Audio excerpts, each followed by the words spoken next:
বদৰুদ্দিন আজমলক ভৰিত ধৰাই কিছুমান পালি নেতাৰ মানে বিষাদৰ সাগৰত ডুবি মৰিছে। সিহঁতৰ ইমানেই দুখ যে দিনে ৰাতি টোপনি মাৰিব পৰা নাই। এই ছবিখন দেখি নিজে কান্দিছো। কিয় যে এনেকুৱা দিন আহিছে নেকি যে বাংলাদেশী মানুহৰ ভৰিত আমাৰ অসমীয়া মহিলাই পৰিব। মোৰ কাৰণে দুখৰ কথা, অসমীয়াৰ কাৰণে দুখৰ কথা। অন্ততঃ বদৰুদ্দিন আজমলৰ ভৰিত ধৰিব নালাগিছিল। আজমল ডাঙৰীয়া 500 টকাৰ কাৰণে ভৰিত ধৰিব দিয়া বুলি নিউজটো যে ইমান মিছামিছি ভাইৰেল হৈ আছে, প্ৰকৃত নিউজটো আপোনালোকে চাই লওকচোন, যিসকলে ভৰিত ধৰিছিল তেখেতৰ। বদৰুদ্দিনে আমাক সেৱা কৰিবলৈ কোৱা নাই, সেইটো আমি মিছা নকৰো আমি।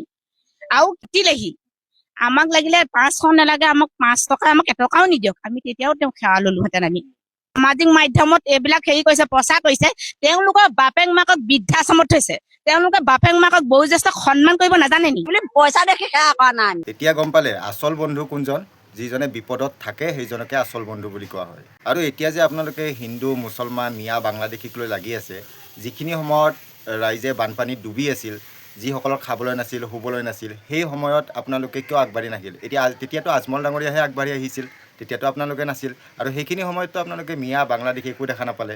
ৰাইজৰ হকে যদি ইমানেই ভাবে এই পালি নেতাসকলে, আৰু যদি ইমানে অসমীয়া হিন্দু মুছলমানক লৈ বাচি থাকে, তেনেহ'লে এই কথাটো ক'ব লাগিছিল যে 2.5 কোটি টকা এজন মিয়া মানুহ হয় সহায় কৰিব পাৰিছে, আমি অসমীয়া হয়, আমি নিজৰ দেহাৰ তেজ বিকি হ'লেও আমি অসমীয়াক সহায় কৰিম, আমি 3 কোটি টকা সহায় কৰিম, এইটোহে ক'ব লাগিছিল। কাৰণ আপোনালোকৰতো ধনৰ অভাৱ নাই, আমি জানাত, হয়নে? হিন্দীত এটা কথা আছে নহয়, ৰচ্চি জল গই লেকিন বল নেহি গয়া, মানে বুজি পাইছে নাই? এতিয়াও মানে ৰাইজক মূৰ্খ সজাই থকাতে আপোনালোকে ব্যস্ত হৈ আছে। কিন্তু ৰাইজে এতিয়া আৰু মূৰ্খ নবনে, কাৰণ টেঙা আম বজাৰত এবাৰে বিক্ৰী হয়, হয়নে? এতিয়া আমাৰ অসমৰ ৰাইজ সচেতন হৈ পৰিছে।